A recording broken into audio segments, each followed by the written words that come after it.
Hello, Mr. Coolness class. This is Carter Martin here, and today I'm going to teach you how to do realistic fog on Photoshop. So the first thing I'm going to do is have a new layer here, which I do, layer 2, and you're going to want to make sure your foreground color is black. What you're going to do is press Alt-Delete, and it will make your background black. Alright, now after you set your layer to black, you're going to go to Filter, Render, Clouds.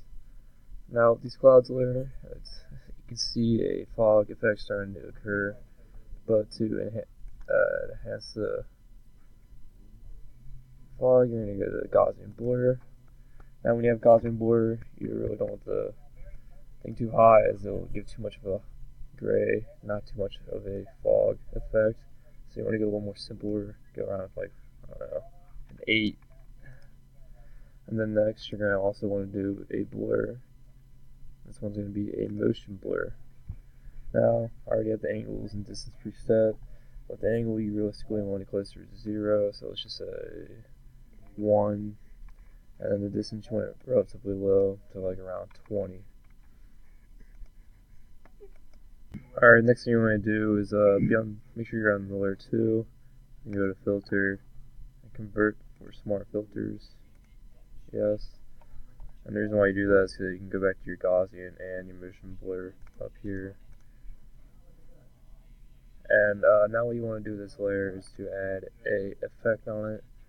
And we're going to add the effect screen to it. So now you can start seeing the picture, get rid of all the black in the background, so now you have more of a foggish effect. Alright, so now since you're on the layer, you're going to want to do Control T, and you're going to right click.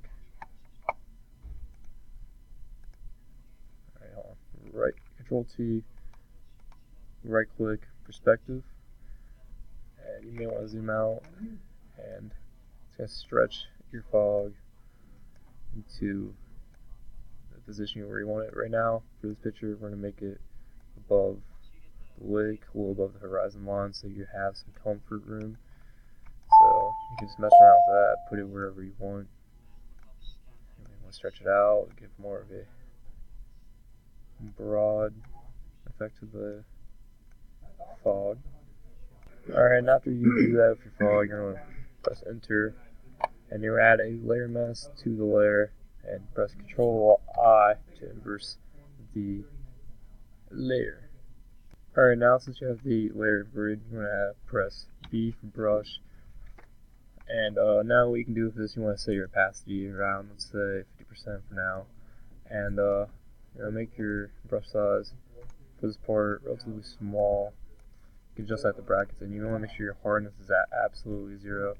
So right now I'm going to go across, like, the edge of the horizon of the lake to add the effect of the fog. As you can see, it starts to come in.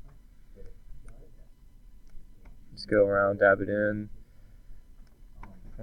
For this picture, I want the fog most prominent around the horizon of the lake, coming in slowly. So.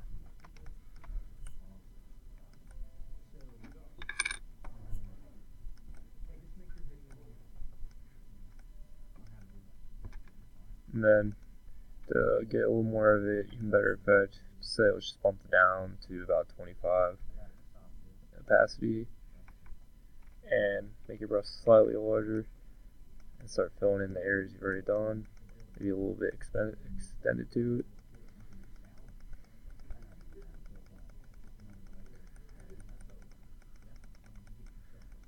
And you just go away, clicking away. I like to make the edge a little more foggier, because it feels like makes it look more realistic. And now you're going to want to erase anything you have in there. Again, you want to make sure your hardness of the eraser is down low. Let's go with that. Increase brush size.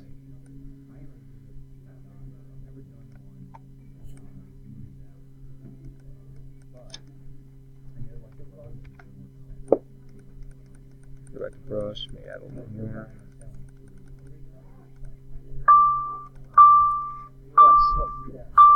And now you have what seems to be